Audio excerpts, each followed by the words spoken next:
Hello guys, आपका स्वागत है हमारे चैनल में। आशा करती हूँ आपको लेक्चर पसंद आएगा। तो चलिए करते हैं वंशागत तथा विविधता के सिद्धांत। ये पार्ट 5 है, 4 मैंने करा दिया, आप प्लेलिस्ट में देख लेना, ठीक है। तो चलिए क्वेश्चन देख लेते हैं हम लोग। बैक क्रॉस तथा टेस्ट क्रॉस से आप क्या समझते हैं? ठीक है। एकदम आसान परिभाषा लिखाऊंगी, आपको एकदम समझ आएगा। चलिए एक बार मास्टरमाइंड में देख लेते हैं ये क्वेश्चन कितनी बार आया है, जिससे आपको और याद करने में मन करे।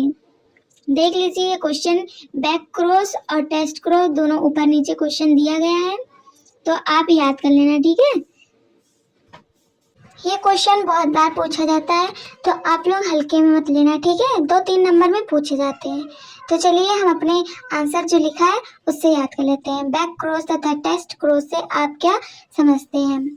तो मैंने एकदम आसान परिभाषा लिखा है, आपको एक ही बार में याद आ जाएगा। बैक क्रॉस, मेंडल ने F1 पीढ़ी में प्राप्त संतति का उसके प्रभावी तथा अप्रभावी जनक के साथ संकरण कराया, उसे बैक क्रॉस कहते हैं, ठीक है।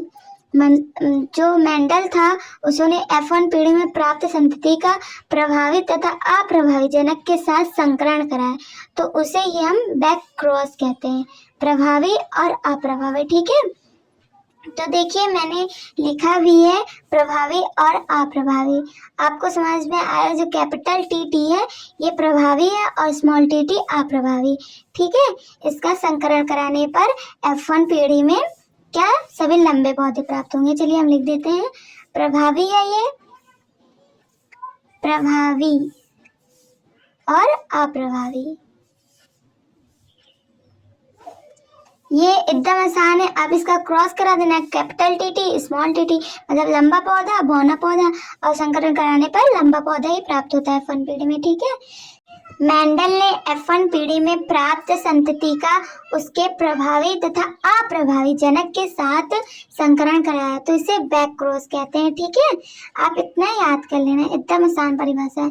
ज्यादा नंबर का नहीं पूछा जाएगा, 2-3 नंबर के में पूछा जाएगा, तो आप कर लेना, ठीक है। इसके नीचे उसी के अकॉर्डिंग है, ठीक है। टेस्ट क्रॉस उसी के अकॉर्डिंग है, ठीक है। आप इसको भी याद कर लेना, ये भी 2-3 नंबर में साथ ही में पूछा जाता है या अलग भी पूछा जाता है, टेस्ट क्रॉस, ठीक है। टेस्ट क्रॉस इसमें अप्रभावी सिर्फ होगा।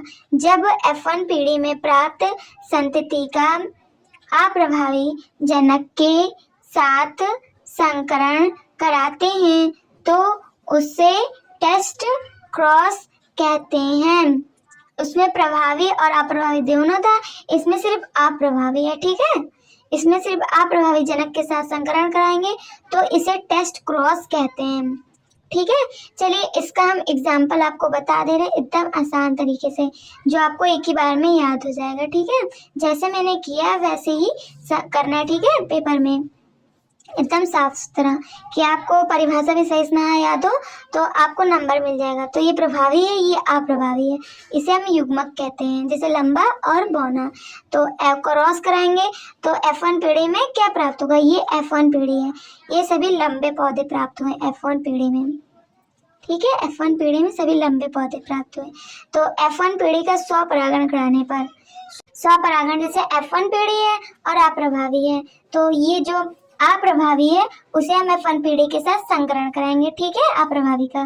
तो F1 पीढ़ी जो है उसे अप्रभावी के साथ संकरण कराएंगे, तो कैपिटल टी को स्मॉल टी के साथ, फिर कैपिटल टी को स्मॉल टी के साथ, ठीक है, संकरण करेंगे, और जो प्राप्त होगा उसी को हम संकरण कहते हैं, ठीक है।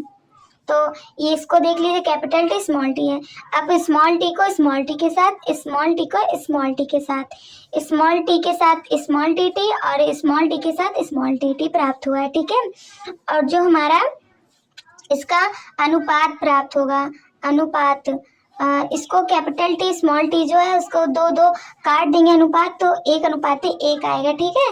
और जो स्मॉल टी है उससे हम 2 बार है तो 2 बार काट दिया है, तो जो हमारा अनुपात निकला है जीनोटाइप और फिनोटाइप सब बराबर है, मैंने लिखाया भी है। चलिए देख लेते हैं उसको भी, ठीक है।